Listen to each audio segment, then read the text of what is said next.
আমরা এখন চলে এসেছি বোলপুরের কেদারনাথ মন্দির। বোলপুরের যে মকরমপুর বলে একটা জায়গা আছে সেখানে কিন্তু নতুন একটা মন্দির স্থাপিত হয়েছে শিবের।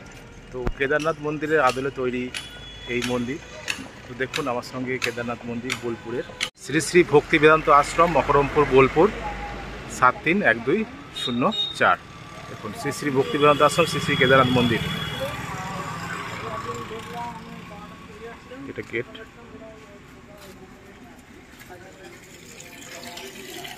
এই হলো কেদারনাথ মন্দির।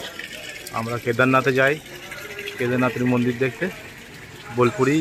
বোলপুরের মকরমপুরে কিন্তু এই কেদারনাথ মন্দির স্থাপন করা হয়েছে।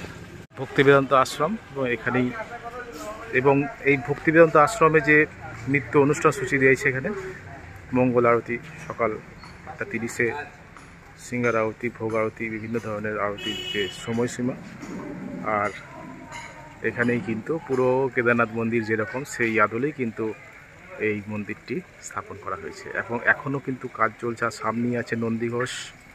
তো এই শিবের এই মন্দির, এই মন্দিরেই এই যে মন্দিরের পাশে কিন্তু আছে রথ, এবং রথের সময় কিন্তু এই রথটা করা হয়। আমার পেছনে দেখতে পাচ্ছেন শ্রী জগন্নাথ দেবের রথ। আর এটা তো এমনি আশ্রম একটা।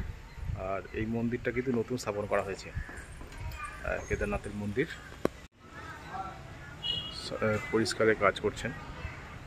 আর এবার আমরা কেদারনাথ মন্দির ঢুকবো। এই মন্দিরে যে শিবলিঙ্গ,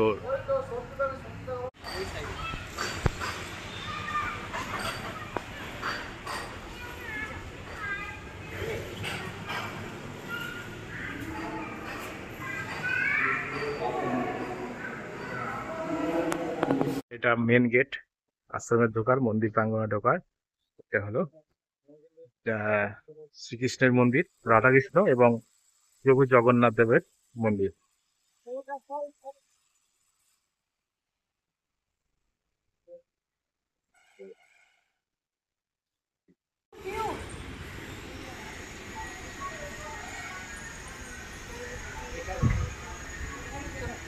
আর এমনি মন্দিরের পাশে সুন্দর বাগান করা হয়েছে ফুলের, এবং ওইদিকে গরু থাকে, গোশালা ওই পেছন দিয়ে।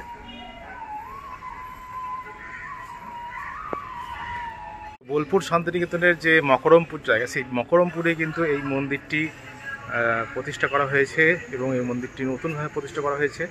তো যারা দেখেননি তারা কিন্তু অবশ্যই এই মন্দিরে আসবেন, খুব ভালো লাগবে। এবং ভেতরে শিবলিঙ্গ আছে, সেখানে কিন্তু পুজোও দিতে পারবেন। আর তার সঙ্গে সঙ্গে রাধাকৃষ্ণ তো আছেই, তার সঙ্গে সঙ্গে প্রভু জগন্নাথ দেব সবই কিন্তু এখানে আছে।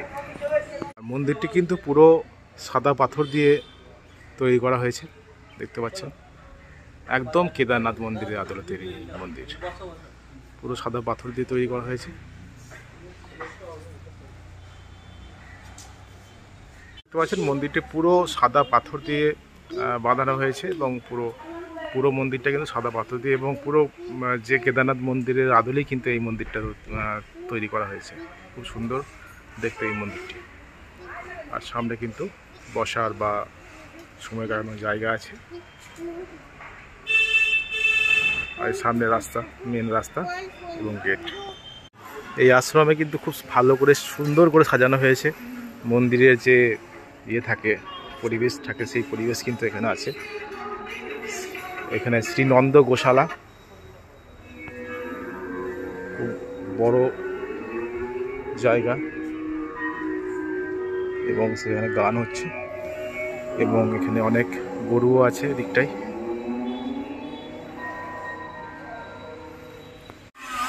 দেখতে পাচ্ছেন কত সুন্দর লাগছে এই মন্দিরটা, এবং তার সঙ্গে রাধাকৃষ্ণ, শ্রী জগন্নাথ দেব এবং তার সঙ্গে মহাদেব।